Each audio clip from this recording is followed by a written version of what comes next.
Hey everybody, it's good to be with you. This is the place to be, and I'm delighted to be part of it. Hey, we live and we're meeting today in really challenging times. The future hangs in the balance in many ways. Really consequential things are happening, including stablecoin and crypto regulation and rules for crypto wallets and financial privacy. And the outcome of this year's congressional agenda and presidential elections are going to have enormous impact on America's crypto innovation. And as if these developments are not complicated enough, they've now gotten political. Republicans and Democrats are taking sides. Now, perhaps that was probable in an election year, but it wasn't inevitable. In fact, crypto was not political back in 2017 when we greenlighted Bitcoin futures at the CFTC. Yeah, I know, we ran up against some TradFi industry opposition, including full-page ads in the Wall Street Journal saying that Bitcoin futures would basically cause the collapse of Western civilization. We had European regulatory complaints and even some Beltway press derision. But we didn't face political opposition. CFTC commissioners were characteristically unified in support of regulatory innovation. And it seemed natural that we would lead the world in crafting a groundbreaking regulatory regime for crypto. And we did, and we led the world. Today, CFTC-regulated crypto futures markets are a resounding success. Deep, liquid, transparent, and well-policed for fraud and manipulation. And that success is proof that US regulators can successfully regulate crypto if they're willing to do so. Yet, politics is politics, and politics abhors a vacuum. What one party gradually comes to disdain and demagogue, the other party will champion. So it is with crypto. What one side calls up an army to suppress, the other side gradually builds a campaign to advance. My friends, in addition to announcing that he's now good with it, crypto that is, former President Donald Trump may justifiably claim to be America's first crypto president. And that is because of the launch of regulated Bitcoin futures in the first year of his presidency. The enduring success of that regulated futures marketplace has helped ensure that the world's first digital commodity, Bitcoin, is priced in US dollars. Not euros, not yen, not yuan, but in dollars. Dollar pricing of the world's natural commodities is a key underpinning to the dollar's reserve currency status. And now, dollar pricing of the world's digital commodities will buttress the dollar's reserve currency status in the digital future to come. And that indeed is an important and enduring achievement. And yet I'm not here in DC to discuss things of the past or Washington politics of the present. I want to discuss with you the digital future. This audience clearly knows that our world is moving headlong into a new wave of the internet, an internet of value. In this new wave, indicia of ownership, basically who owns what and who transfers what to whom, is being recorded increasingly on global digital networks governed by unique new crypto digital protocols rather than on the isolated balance sheets of individual commercial and government institutions. This new wave brings the promise of greater financial access, inclusion, efficiency, and resilience. Yet, it also brings the risk of centralized surveillance, censorship, and control. And the question is, and the question I want to discuss with you is, will the future internet of value, and all of it, not just CBDCs, but stable coins, decentralized crypto, the whole lot, will it be an internet that reflects the values of free and open societies? Or will it rob us of liberty in the same way that the second generation internet centralized information and speech in the hands of a few big tech companies. Those are the matters I want to discuss with you, and in the next few minutes, call you to action. Today, decentralized cryptocurrencies such as Bitcoin and Ethereum continue to grow in notional value and computing power and distributed ownership. Despite random government attempts at suppression, spectacular price crashes, and really flamboyant frauds, Bitcoin recently surpassed the Swiss franc as the world's 13th largest currency. So clearly that's not going away. At the same time, US dollar stablecoins settled over $11 trillion in transactions in 2022. And that almost surpasses the payment volume of Visa. Stablecoin supply has grown from less than 3 billion 5 years ago to almost 140 billion as of January 2023, a year-old figure. Meanwhile, and to some degree in response to the growth of crypto and stablecoins, central bank digital currencies, CBDCs, continue to be deployed.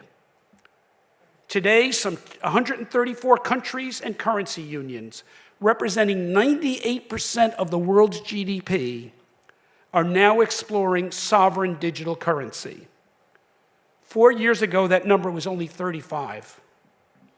And of these 134 countries, 68 are now in advanced stages of exploration, development, pilot, or launch, including 19 of the G20, and China placing its digital yuan, what it calls its ECNY, in over 260 million digital wallets, and the European Union planning to roll out its digital euro soon.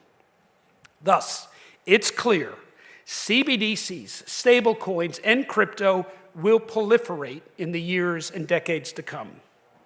And so the sometimes fashionable debate at conferences like this, choosing between CBDCs and stablecoins and crypto, is a false choice. The future is all of the above. It's going to be a coming kaleidoscope of overlapping and partially interoperable digital networks of value, some decentralized like Bitcoin, and others variously centralized and operated by global banks and big tech companies. And still others will be deployed by national governments and even exported for sale as CBDCs in a box for the developing world. Well, anticipating this trend, the Digital Dollar Project was launched 4 years ago. The project, co-founded with Daniel Gorfine, David Treat, and others, operates a neutral, nonprofit forum to consider how to modernize the US dollar while preserving its reserve currency status and the values that the dollar has traditionally represented in a coming world of digital currency networks. Today, under the executive leadership of Jennifer Lassiter, the project conducts pilot projects, hosts roundtables at leading universities focusing on privacy and other issues, publishes risk and privacy working papers, and brings together the public sectors and private sectors to consider global standards for CBDC privacy, risk, security, cross-border payments, and interoperability. What's important to note is that the Digital Dollar Project does not call for deployment of a US CBDC, at least and until key design elements of privacy, security, distribution, and economic stability are properly understood and democratically addressed. But the project does urge the US to assert principled leadership in CBDC experimentation at home and digital currency standard setting abroad.